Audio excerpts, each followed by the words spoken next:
നിന്റെ ഹൃദയത്തിൽ ദൈവത്തിന് ഇടം കൊടുക്കാത്തത് കൊണ്ട്, ദൈവത്തിന്റെ വചനം നീ വിശ്വസിക്കാത്തത് കൊണ്ട്, കർത്താവിനോട് നീ പ്രാർത്ഥിക്കാത്തത് കൊണ്ട്, നിന്റെ ഹൃദയം ദൈവത്തിന് സമർപ്പിക്കാത്തത് കൊണ്ട് പിശാച് കയറുകയാണ് ചെയ്യുന്നത്. വളരെ ജാഗ്രതയോടെ ആയിരിക്കണം. പിശാച് നോക്കിയിരിക്കുന്നത് ദൈവത്തിന്റെ മക്കളെയാണ്. ദൈവത്തിന്റെ മക്കൾക്ക് കഷ്ടത എന്തുകൊണ്ട് വരുന്നു എന്ന് ചിലർ ചോദിക്കും. ദൈവത്തിൽ വിശ്വസിക്കുന്നവർക്കാണ് ശോധന വരുന്നത്. അവരെയാണ് പിശാച് പരീക്ഷിക്കുന്നത്. മറ്റുള്ളവരെ പരീക്ഷിക്കേണ്ട കാര്യമില്ല. ഓൾറെഡി അവന്റെ ആളുകളാണ്. നീയാണല്ലോ ദൈവത്തിന്റെ ആഴത്തിലേക്ക് എപ്പോഴും പോയിക്കൊണ്ടിരിക്കുന്നത്. നിന്നെ തകർക്കണം, നിന്നെ ഞെരുക്കണം.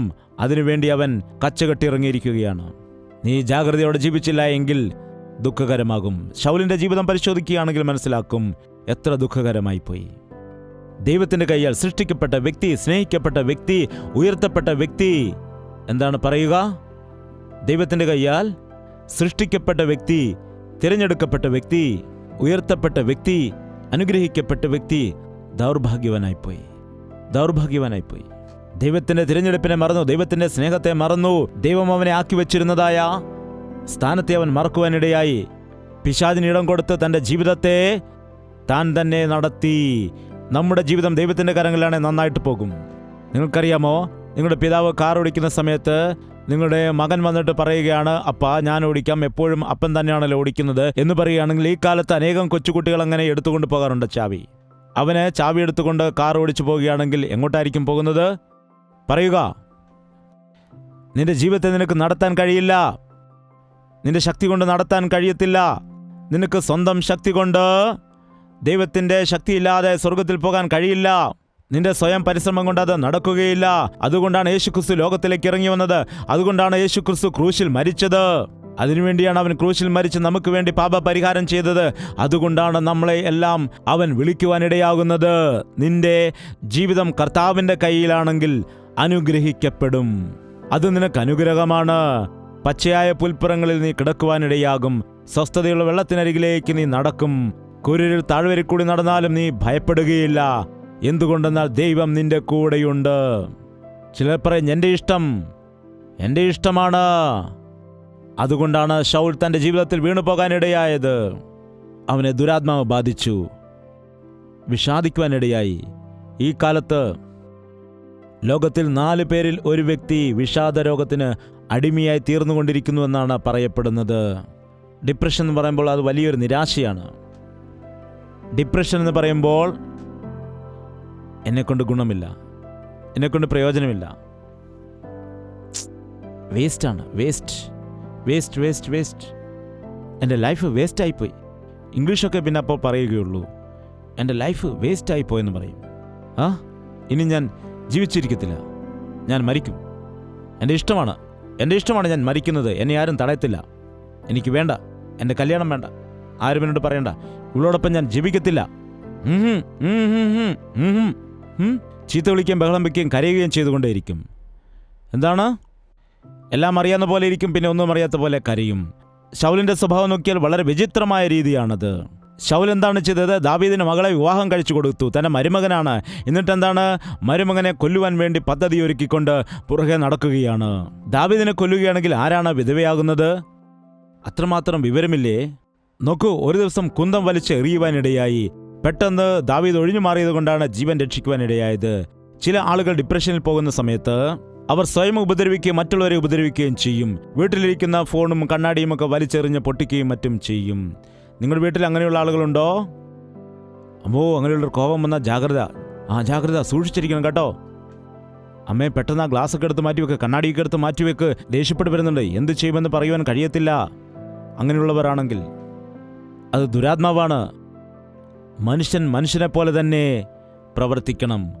മനുഷ്യൻ സംസാരിക്കാനിടയാകും, എന്നാൽ ജന്തുക്കൾ എന്ത് ചെയ്യുമെന്നറിയാമോ? ഗർജിക്കും. മനുഷ്യൻ ഗർജിക്കുകയാണെങ്കിൽ എന്താണ് അതിൻ്റെ അർത്ഥം? ഗർജിക്കുക എന്ന് പറഞ്ഞാൽ അതിൻ്റെ അർത്ഥം അറിയാമോ നിങ്ങൾക്ക്?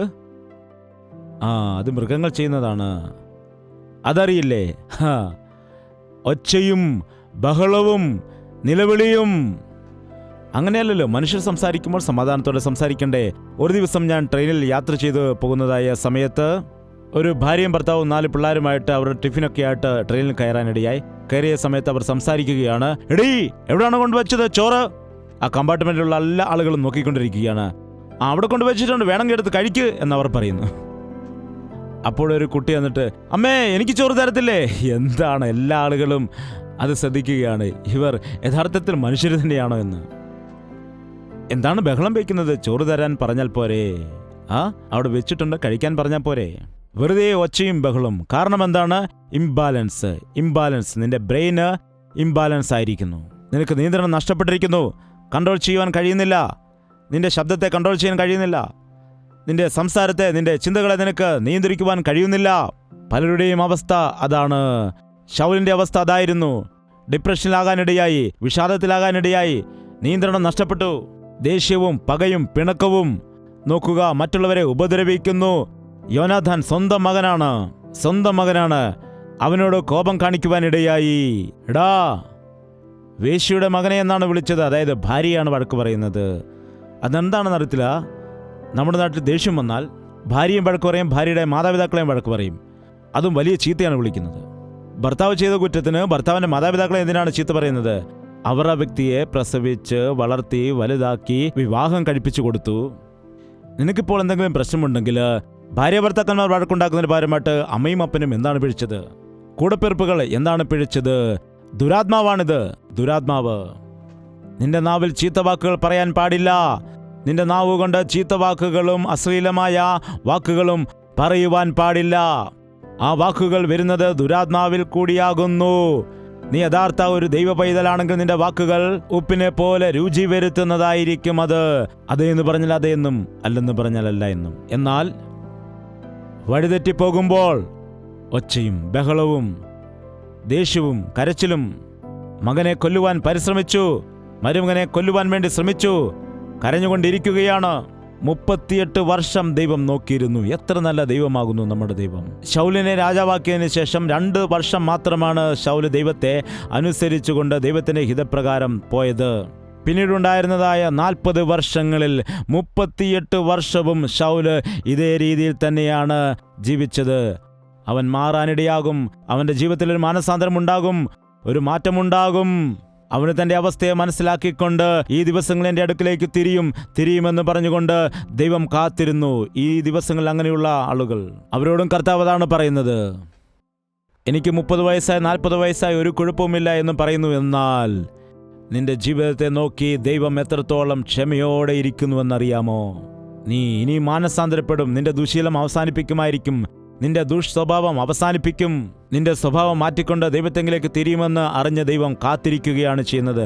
ബൈബിളിൽ പറയുന്ന ദൈവം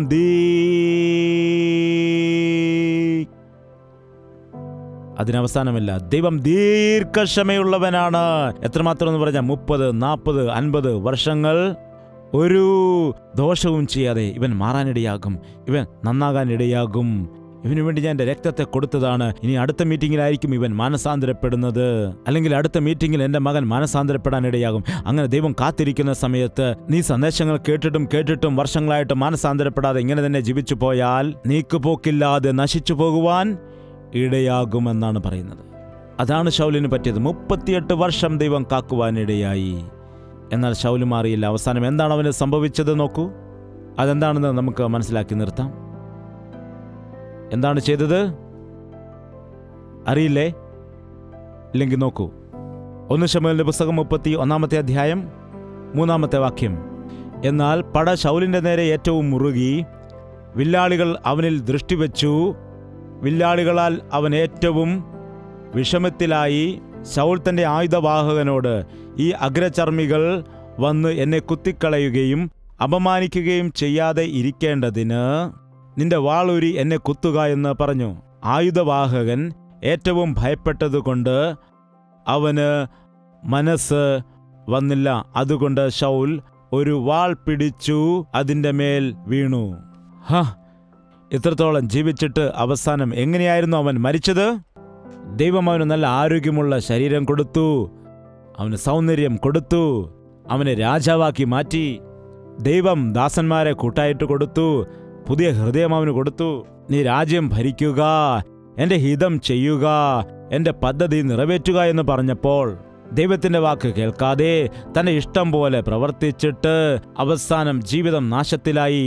അവസാനം ഹീനമായ സ്ഥിതിയിൽ വന്നിട്ട് ശത്രുവിനെ ജയിക്കാതെ വന്നപ്പോൾ, തനിക്ക് ജയം നേടുവാൻ കഴിയാവുന്നപ്പോൾ എന്തു ചെയ്യണമെന്നറിയാതെ തൻ്റെ കത്തിമേൽ താൻ വീണിട്ട് മരിക്കാനിടയായി. എന്താണ് അതിനെ പറയുന്നത്? ആത്മഹത്യ. ഈ കാലത്ത് എത്രയോ ആളുകളാണ്, ഇന്നത്തെ TV ന്യൂസുകളിൽ നമുക്ക് കാണാം, ഭാര്യയും ഭർത്താവും കൂടി വിഷം കഴിച്ചു മരിച്ചു. ഒരു മാതാവ് മക്കൾക്ക് വിഷം കൊടുത്തിട്ട് മാതാവും മക്കളും മരിച്ചു. എത്ര ദാരുണമാണ്! നീ മരിക്കുകയും നിന്റെ മക്കളെയും കൊല്ലുകയും ചെയ്യുകയാണോ? നീ മരിക്കുകയും നിന്റെ ഭാര്യയെയും നിന്റെ മക്കളെയും കൊല്ലുകയാണോ? നീ മരിച്ചിട്ട് മറ്റുള്ളവരും മരിക്കുവാൻ ആഗ്രഹിക്കുകയാണെന്നോ? അതാരുടെ ബുദ്ധിയാണെന്നറിയാമോ? അത് ആരുടെ പ്രേരണയാണ്? മരിക്കണമെന്നുള്ള ചിന്ത അത് പിശാചിന്റെ പ്രേരണയാണ്. മരിച്ചു പോകണമെന്നുള്ള ചിന്ത പിശാചിന്റെ പ്രേരണയാണ്. പിശാച് ഒരിക്കലും നമ്മെ കൊല്ലുകയില്ല. നിങ്ങൾ ശ്രദ്ധിക്കണം, പിശാചിന് നമ്മെ കൊല്ലുവാൻ കഴിയുള്ള അധികാരമില്ല. അതുകൊണ്ട് പിശാച് എന്താണ് ചെയ്യുന്നത്? നമ്മെ തന്നെ നാം കൊല്ലുന്ന രീതിയിൽ നമ്മെ പ്രേരിപ്പിക്കും. നമ്മെ തന്നെ നാം വെറുക്കുന്ന രീതിയിലാക്കി മാറ്റും. നീ ദൈവത്തിന് ഇടം കൊടുക്കാതിരിക്കുമ്പോൾ, നീ പിശാചിന്റെ കയ്യിൽ ഏൽപ്പിക്കപ്പെടുമ്പോൾ, പിശാചിന്റെ പ്രേരണ നിന്നിൽ വരുമ്പോൾ, നീ നിന്നെക്കുറിച്ച് തന്നെ നിരാശനായിട്ട് മരിക്കുവാൻ ആഗ്രഹിക്കും. ശിംശോനും അവസാനം മരിക്കുവാൻ ആഗ്രഹിക്കുവാനിടയായി. ഏലിയാവെന്ന വലിയ പ്രവാചകൻ പോലും ഒരിക്കൽ ഇപ്രകാരം പറഞ്ഞു, എനിക്കിനി ജീവിക്കണ്ട എന്ന് പറഞ്ഞ് അപേക്ഷിച്ചുകൊണ്ട് മരിക്കുവാനുള്ള ആഗ്രഹം പ്രകടിപ്പിച്ചു. ഇന്ന് അനേകരുടെ ജീവിതത്തിൽ അങ്ങനെ സംഭവിക്കുന്നുണ്ട്. നിന്റെ ജീവിതത്തിൽ അങ്ങനെ സംഭവിക്കുന്നുണ്ടോ? ചിന്തിക്കുക. എൻ്റെ ജീവിതം വൃഥാവായിരിക്കുന്നു, എനിക്കൊന്നും തന്നെ നേടിയെടുക്കാൻ കഴിഞ്ഞില്ല എന്ന അവസ്ഥയിലേക്ക് ഒരുപക്ഷെ നിങ്ങളിപ്പോൾ വന്നിട്ടില്ലായിരിക്കാം. എനിക്കിനിയും കുറെ ചെയ്യാനുണ്ട് എന്ന് പറഞ്ഞാൽ മുൻപോട്ട് നിങ്ങൾ പോവുകയായിരിക്കാം. എനിക്കാരെയും ആവശ്യമില്ല, ദൈവത്തെ ആവശ്യമില്ല, പ്രാർത്ഥന ആവശ്യമില്ല, എനിക്കാരും വേണ്ട, എനിക്ക് വിദ്യാഭ്യാസമുണ്ട്, എനിക്ക് പണമുണ്ട്, വീടുണ്ട്, വസ്തുവുണ്ട്, ബലമുണ്ട്, ശക്തിയുണ്ട്, എന്നെ ആരാണ് തോൽപ്പിക്കുന്നത് എന്ന് വെല്ലുവിളിക്കുന്ന ആളുകളും ഈ കാലത്തുണ്ട്. ഞാൻ സകലതും സമ്പാദിച്ചിരിക്കുന്നു, തലമുറയായി ഇരുന്ന് എനിക്ക് കഴിക്കുവാനുള്ളത് ഞാൻ സമ്പാദിച്ചു കൂട്ടി വച്ചിരിക്കുകയാണ്. എടാ മൂഢ, ഇന്ന് രാത്രി നിന്റെ ആത്മാവിനെ ഞാൻ ചോദിക്കുകയാണെങ്കിൽ, നീ സമ്പാദിച്ചു വെച്ചതെല്ലാം ആർക്ക് പോകും? മൂഢ. എന്തിനാണ് നമുക്ക് അഹങ്കാരമുണ്ടാകുന്നത്? ഇന്ന് കണ്ട് നാളെ മാഞ്ഞു പോകുന്ന നമ്മുടെ ജീവിതം, ക്ഷണം നേരം കൊണ്ട് മാറുന്ന ജീവിതം. 1 മിനിറ്റിൽ 72 തവണയടിക്കുന്ന നിന്റെ ഹൃദയം ഒരു നിമിഷം നിന്നുപോയി എന്ന് വിചാരിക്കുക. നിന്റെ ശ്വാസം ഒരു നിമിഷത്തേക്ക് നിലച്ചു പോയാൽ നീ മരിച്ചുപോയി. ഒരു നിമിഷം ഹാർട്ട് അറ്റാക്ക് വന്നാൽ നീ മരിക്കുവാനിടയാകും. അതെത്ര വലിയ ഡോക്ടറാണെങ്കിലും, എത്ര വലിയ ബിസിനസ്സുകാരനാണെങ്കിലും, എത്ര കഴിവുള്ള വ്യക്തിയാണെങ്കിലും, എത്ര ബുദ്ധിശക്തിയും എത്ര പണവുമുള്ള വ്യക്തിയാണെങ്കിലും ഒരിക്കലും നിനക്ക് രക്ഷിക്കുവാൻ കഴിയില്ല. നിനക്ക് ജീവനുള്ളപ്പോൾ മാത്രമേ നിന്റെ ജീവിതം കർത്താവിന് വേണ്ടി സമർപ്പിക്കുവാൻ കഴിയുകയുള്ളൂ. നിനക്ക് ജീവനുള്ളപ്പോൾ മാത്രമേ അവനെ സ്വന്തം രക്ഷകനായി സ്വീകരിക്കാൻ കഴിയുള്ളൂ. നിനക്ക് ജീവനുള്ളപ്പോൾ മാത്രമേ നിന്റെ ബുദ്ധിയും നിന്റെ ശക്തിയും കഴിവുമെല്ലാം അവന്റെ നാമത്തിന്റെ മഹത്വത്തിന് വേണ്ടി ഉപയോഗിക്കുവാൻ കഴിയൂ. പ്രിയ സഹോദര സഹോദരി, കർത്താവ് നിന്നോട് അപേക്ഷിക്കുകയാണ്. നോക്കുക, ശൗലിന്റെ ജീവിതം വൃഥാവായിപ്പോയി, വേസ്റ്റായിപ്പോയി, വൃഥാവായിപ്പോയി. ദൈവം അവനെ എത്രമാത്രം സ്നേഹിച്ചു, എത്രത്തോളം അവനോട് ക്ഷമിച്ചു, അവൻ എത്രത്തോളം സഹിച്ചു. എന്നാൽ അതൊന്നും വകവയ്ക്കാതെ ദൈവത്തോട് മറുതലിച്ച് ഇഷ്ടം പോലെ ജീവിച്ചിട്ട് അവസാനം ഗതിയില്ലാതെ അവൻ മരിക്കേണ്ടതായ അവസ്ഥയാണ് വരാനിടയായത്. ഞാൻ മരിക്കില്ല, ജീവനോടെ ഇരുന്ന് ദൈവത്തിന്റെ പ്രവൃത്തികളെ വർണ്ണിക്കും. ഞാൻ മരിക്കില്ല, ഞാൻ യേശുവിന്റെ പൈതലായിട്ട് ജീവിക്കും. പിശാചിന് എന്റെ ജീവിതത്തിൽ ഇടം കൊടുക്കത്തില്ല, ദൈവത്തിന്റെ പൈതലായിട്ട് ജീവിക്കും എന്ന തീരുമാനത്തോടുകൂടി കടന്നു പോകാം. നിന്റെ കഷ്ടതയുടെ കാരണം, നിന്റെ പ്രതികൂലത്തിന്റെ കാരണം, ജീവിതത്തിൽ അനുഗ്രഹമില്ലാത്തതിന്റെ കാരണം നിന്റെ അസൂയയായിരിക്കാം, നിന്റെ ദുർമോഹമായിരിക്കാം, നിന്റെ പാപമായിരിക്കാം, നിന്റെ ഇഷ്ടം പോലെ ജീവിക്കുന്ന കൊണ്ടാവാം. ദൈവത്തിന്റെ വചനം മറന്നതുകൊണ്ട് നീ കഷ്ടതയിൽ വീണതാകാം. ദൈവത്തിന്റെ ഹിതം ചെയ്യുന്നതാണ് ഉത്തമം. ദൈവത്തിന്റെ ഹിതത്തിൽ ദൈവത്തിന്റെ കൂട്ടായ്മയുണ്ട്, ദൈവത്തിന്റെ സഹായമുണ്ട്. ഈ വചനം കേൾക്കുന്ന എല്ലാവരും ഒരു തീരുമാനം ഇന്നെടുക്കണം. ഇതാ കർത്താവേ, എന്നെ നിന്റെ കരങ്ങളിലേക്ക് സമർപ്പിക്കുകയാണ്. നിന്റെ പദ്ധതികളെ എന്നെ അറിയിക്കണമേ, നിന്റെ ഉദ്ദേശങ്ങളെ എന്നെ അറിയിക്കുമാറാകണമേ, എന്റെ ഹൃദയത്തിനുള്ളിൽ നീ വസിക്കുമാറാകണമേ. എന്റെ ജീവിതത്തിൽ നീ നിയന്ത്രണം ഏറ്റെടുത്തുകൊണ്ട് ഞാൻ നടക്കേണ്ടുന്ന പാതകളെ നീ കാണിച്ചു തരണമേ. നിന്റെ ഹിതം ഞാൻ ചെയ്യാമപ്പ, നീ പറയുന്നത് പോലെ ചെയ്യാം, നിന്നെ ഞാൻ അനുസരിക്കാം. എന്നെക്കുറിച്ചുള്ളതായ നിന്റെ ഹിതം എൻ്റെ ജീവിതത്തിൽ നിറവേറ്റുന്നതിന് വേണ്ടി എന്നെ തന്നെ ഞാൻ സമർപ്പിക്കുന്നു. ഞാൻ ഈ ലോകം വിട്ടുപോകുമ്പോൾ പരിപൂർണമായി യേശു മരണസമയത്ത് പറഞ്ഞു, സകലതും നിവർത്തിയായിരിക്കുന്നു, എൻ്റെ ജോലി പൂർത്തിയാക്കിയിരിക്കുന്നു എന്നാണ് അവൻ പറഞ്ഞിട്ട് പോയത്. അതുകൊണ്ട് ക്രൂശിൽ യേശുവിന്റെ മരണം വിജയമാണ്, അതൊരു പരാജയമല്ലായിരുന്നു. വലിയ വലിയ ദേവദാസന്മാർ മരണസമയത്ത് പറഞ്ഞതായ മൊഴികൾ ശ്രദ്ധിക്കുകയാണെങ്കിൽ, ജോൺ വെസ്ലി എന്ന ഭക്തൻ എന്താണ് പറഞ്ഞതെന്നറിയാമോ? മരണക്കിടക്കിലായിരുന്ന സമയത്ത് ക്രൈസ്റ്റ് ഈസ് വിക്ടർ എന്ന് പറഞ്ഞിട്ട് മരിക്കുവാനിടയായി. D.L. മൂഡി എന്ന ഭക്തൻ അവസാന നിമിഷങ്ങളിൽ ഇപ്രകാരം പറഞ്ഞു, ആഹാ, എൻ്റെ പട്ടാഭിഷേകത്തിന്റെ ദിവസമാകുന്നു, ഞാൻ കടന്നു പോകുന്നു എന്ന് പറഞ്ഞു മരിച്ചു. നോക്കുക, എത്ര ആളുകൾക്ക് അവരുടെ ജീവിതത്തിൽ അങ്ങനെ പറയാൻ കഴിയും? എൻ്റെ ജീവിതത്തിലെ ദൈവത്തിന്റെ ഹിതം ഞാൻ നിറവേറ്റുവാൻ ഇടയായെന്ന് പറയാൻ കഴിയും. ദൈവത്തിന്റെ ഉദ്ദേശങ്ങൾ എൻ്റെ ജീവിതത്തിൽ നിറവേറി, എൻ്റെ മക്കളുടെ ജീവിതത്തിൽ നിറവേറി എന്ന് എത്ര ആളുകൾക്ക് ഇന്ന് പറയുവാൻ കഴിയും? ഇന്ന് നിന്റെ ജീവിതത്തെ ദൈവത്തിന് വേണ്ടി സമർപ്പിക്കുക. ദൈവം നിന്നെ നടത്തിക്കൊണ്ടുവന്ന ഓരോ വഴികളെക്കുറിച്ചും നീ ഇപ്പോൾ തന്നെ ചിന്തിക്കുക. ദൈവത്തിന് നിന്റെ ജീവിതത്തിൽ വലിയ ഉദ്ദേശങ്ങളുണ്ടെന്ന് മനസ്സിലാക്കുക. അത് ദോഷത്തിന് വേണ്ടി ഉള്ളതല്ലെന്ന് മനസ്സിലാക്കുക. ദൈവത്തിന്റെ കരങ്ങൾ നിന്നെ തന്നെ സമർപ്പിക്കുക. എല്ലാവരും എഴുന്നേറ്റ് നിൽക്കുക. നമുക്കിപ്പോൾ പ്രാർത്ഥിക്കാം. പരിശുദ്ധാത്മാവായ ദൈവം നമ്മുടെ മധ്യേ ഉണ്ട്. ആത്മസ്വരൂപിയായ ദൈവം നിന്റെ കൂടെ നിൽക്കുന്നുണ്ട്. ആരെയാണ് വിടുവിക്കേണ്ടത്? ആരെ സൗഖ്യപ്പെടുത്തണം? ആർക്ക് വിടുതൽ കൊടുക്കണം? ആരെ എന്റെ സാക്ഷിയാക്കി മാറ്റണം എന്ന് ആഗ്രഹിക്കുകയാണ്. അതെ, നിന്റെ മാതാവിന്റെ ഉദരത്തിലായിരിക്കുമ്പോൾ തന്നെ ദൈവം നിന്നെ വിളിച്ചവനാണ്, നിന്നെ തിരഞ്ഞെടുത്തവനാണ്. നിന്റെ ബലം, നിന്റെ സൗന്ദര്യം, നിന്റെ ധനം, നിന്റെ സാമർഥ്യം, നിന്റെ നിപുണത ദൈവത്തിനുള്ളതാണ്. പിശാചിന് കൊടുക്കരുത്. പിശാച് പീഡിപ്പിച്ച് നിന്നെ കുപ്പയിൽ കളയാനിടയാകും. അയ്യോ, എന്നെ വിടുവിക്കണമേ ദൈവമേ. ഇപ്പോൾ തന്നെ എന്റെ ജീവിതം നശിച്ചിരിക്കുന്നു. എത്രയോ സംവത്സരങ്ങൾ കഴിഞ്ഞിരിക്കുന്നു. ഇനിയുമെങ്കിലും എന്റെ ജീവിതം പ്രയോജനകരമാകുമോ? ബാക്കിയുള്ള ജീവിതമെങ്കിലും പ്രയോജനകരമാക്കണമേ എന്ന് കർത്താവിനോട് പറയുക. പ്രാർത്ഥന. പരിശുദ്ധനായ സ്നേഹമുള്ള പിതാവേ, ഒരിക്കൽ കൂടി നിന്റെ മക്കളെ ദർശിക്കണമേ. എത്രയോ ആളുകൾ പറയുന്നു, ദൈവത്തിൻ്റെ ആത്മശക്തി ഞങ്ങൾക്ക് നഷ്ടപ്പെട്ടു പോയി എന്ന്, ദൈവത്തിൻ്റെ ഹിതം വിട്ടുമാറിയെന്ന്, കഷ്ടതയിലായിരിക്കുന്നുവെന്ന്, ദുഃഖത്തിലായിരിക്കുന്നുവെന്ന്, വേദനയിലായിരിക്കുന്നുവെന്ന്, ഞെരുക്കത്തിലായിരിക്കുന്നുവെന്ന് പറഞ്ഞ് വിടുതൽ പ്രാപിക്കുവാൻ ആഗ്രഹിക്കുന്നവരെ നീ ഇപ്പോഴൊന്ന് ദർശിക്കണമേ അപ്പാ. കർത്താവേ, ശൗലിന് വന്ന അവസ്ഥ ഞങ്ങൾക്ക് വരാതിരിക്കുവാൻ നിന്റെ പാദപീഠത്തിൽ വീഴാനുള്ള കൃപ നൽകുമാറാകണമേ. പാപിനിയായ ആ സ്ത്രീ വന്നിട്ട് കണ്ണുനീര് കൊണ്ട് നിന്റെ കാൽ കഴുകിയതായ അനുഭവം ഇന്ന് ഞങ്ങളുടെ ജീവിതത്തിലും നീ നൽകുമാറാകണമേ. നീ സമാധാനത്തോടെ പോയിക്കൊള്ളുക, നിന്റെ പാപങ്ങൾ ക്ഷമിക്കപ്പെട്ടിരിക്കുന്നു എന്ന വാക്കുകൾ ഞങ്ങളുടെ കാതുകളിൽ മുഴങ്ങുവാൻ നീ സഹായിക്കുമാറാകണമേ. സോഷ്യൽ മീഡിയയിൽ കൂടി ഈ വചനം കേൾക്കുന്നവർ ആരും തന്നെ ദൈവമേ നരകത്തിലേക്ക് പോകുവാൻ പാടില്ല. കർത്താവേ, നരകത്തിലേക്ക് പോകാതെ നീ രക്ഷിക്കണമേ. നിത്യനരകത്തിലേക്ക് പോകുന്നതായ അവസ്ഥയിൽ നിന്ന് നീ അവരെ വിടുവിക്കുമാറാകണമേ. കർത്താവേ, നിന്റെ മാർവിടത്തിൽ തലചായ്ക്കുവാൻ, നിന്റെ ശബ്ദം കേൾക്കുന്നതിന് വേണ്ടി അവരുടെ ഹൃദയങ്ങൾ നിനക്ക് സമർപ്പിച്ചു തരുവാൻ, നിന്റെ പാദപീഠത്തിൽ വീണ് പശ്ചാത്തപിക്കുന്നതിന് വേണ്ടി, പാപത്തെക്കുറിച്ചും നീതിയെക്കുറിച്ചും നിത്യജീവനെക്കുറിച്ചും ഞങ്ങൾക്ക് ബോധിപ്പിച്ചു തരുന്ന പരിശുദ്ധാത്മാവിനെ ഞങ്ങളിൽ മേൽ പകരണമേ. ഞങ്ങളുടെ പേരുകൾ നിന്റെ ജീവന്റെ പുസ്തകത്തിൽ എഴുതപ്പെടുവാൻ ഈ ക്ഷണം തന്നെ ഇവിടെ നിൽക്കുന്ന സകല വ്യക്തികളുടെയും പേരുകൾ ജീവന്റെ പുസ്തകത്തിൽ എഴുതപ്പെടാൻ സഹായിക്കണം. അനുതാപത്തിന്റെ ആത്മാവിനെ ഞങ്ങൾക്ക് നൽകണമേ. ദൈവത്തെ ദുഃഖിപ്പിക്കുന്ന ആത്മാവ് അല്ലാതെ അങ്ങേ അനുസരിക്കുന്ന ആത്മശക്തി തരണമേ. പരിശുദ്ധാത്മാവിന്റെ ഉപദേശം അനുസരിച്ചുകൊണ്ട് ജീവിക്കുവാൻ, ഞങ്ങളെല്ലാവരെയും സമർപ്പിക്കുവാൻ വേണ്ടി നീ ഞങ്ങളെ സഹായിക്കുമാറാകണമേ. കർത്താവേ, ആർക്കൊക്കെ എന്തെല്ലാം ദുഃഖമുണ്ട്, എന്തെല്ലാം പ്രതികൂലങ്ങളുണ്ട്, ദുരാത്മാവിനാൽ പീഡിപ്പിക്കപ്പെടുന്നതായ എല്ലാ വ്യക്തികളെയും നസറേയനായ യേശുക്രിസ്തുവിന്റെ നാമത്തിൽ വിടുവിക്കുകയാണ് പിതാവേ. അടയ്ക്കപ്പെട്ട ഗർഭപാത്രങ്ങളെ യേശുക്രിസ്തുവിന്റെ നാമത്തിൽ തുറക്കുവാനിടയാകട്ടെ. അനുസരണമില്ലാത്ത മക്കളെ നസറേയനായ യേശുക്രിസ്തുവിന്റെ നാമത്തിൽ പുതിയ ഹൃദയത്താൽ നിറയ്ക്കുകയാണ് കർത്താവേ. ഇപ്പോൾ ലക്ഷ്യമില്ലാതെ നടക്കുന്നതായ ആളുകൾ ലക്ഷ്യമായിരിക്കുന്ന ക്രിസ്തുവിലേക്ക് തിരിയുവാനായി അവരുടെ ഹൃദയത്തിൽ പശ്ചാത്താപം ഉണ്ടാകുവാൻ പരിശുദ്ധാത്മാവിന്റെ പ്രവൃത്തികൾ നടത്തുമാറാകണമേ. കർത്താവേ, നിന്റെ മക്കളായിട്ട് ഈ ലോകത്തിൽ ജീവിച്ചുകൊണ്ട് രാജകീയ പുരോഹിത വർഗമായിട്ട്, നിന്റെ ഇഷ്ട ജനമായിട്ട്, നിന്റെ സ്വന്തം ജനമായിട്ട്, വക്രതയുള്ള ജനത്തിന്റെ മധ്യയിൽ ജ്യോതിസുകളെ പോലെ പ്രകാശിക്കുവാൻ നിന്റെ നാമം ധരിച്ച എല്ലാ മക്കളെയും നീ സഹായിക്കുമാറാകണമേ. ചുറ്റുപാടും നശിച്ചു പോകുന്ന ആത്മാക്കളെക്കുറിച്ചുള്ള ഭാരത്താൽ നിറയ്ക്കണമേ. നിന്റെ അനുഗ്രഹത്താൽ ഞങ്ങളെ എല്ലാവരെയും പറഞ്ഞയക്കുമാറാകണമേ എന്ന് യേശുക്രിസ്തുവിന്റെ നാമത്തിൽ അപേക്ഷിക്കുന്നു പിതാവേ. ആമേൻ, ആമേൻ, ആമേൻ.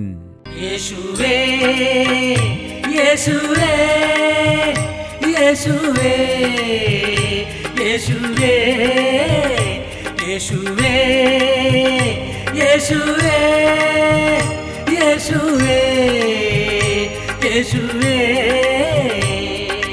നിന്നെ നിന്നെ എന്നും ഞാൻ സേവിക്കും നീ മാത്രം രാജാവെന്നും നിന്നെ നിന്നെ എന്നും ഞാൻ സേവിക്കും നീ മാത്രം രാജാവെന്നും യേശുവേ യേശുവേ യേശുവേ യേശുവേ യേശുവേ യേശുവേ യേശുവേ യേശുവേ യേശുവേ യേശുവേ യേശുവേ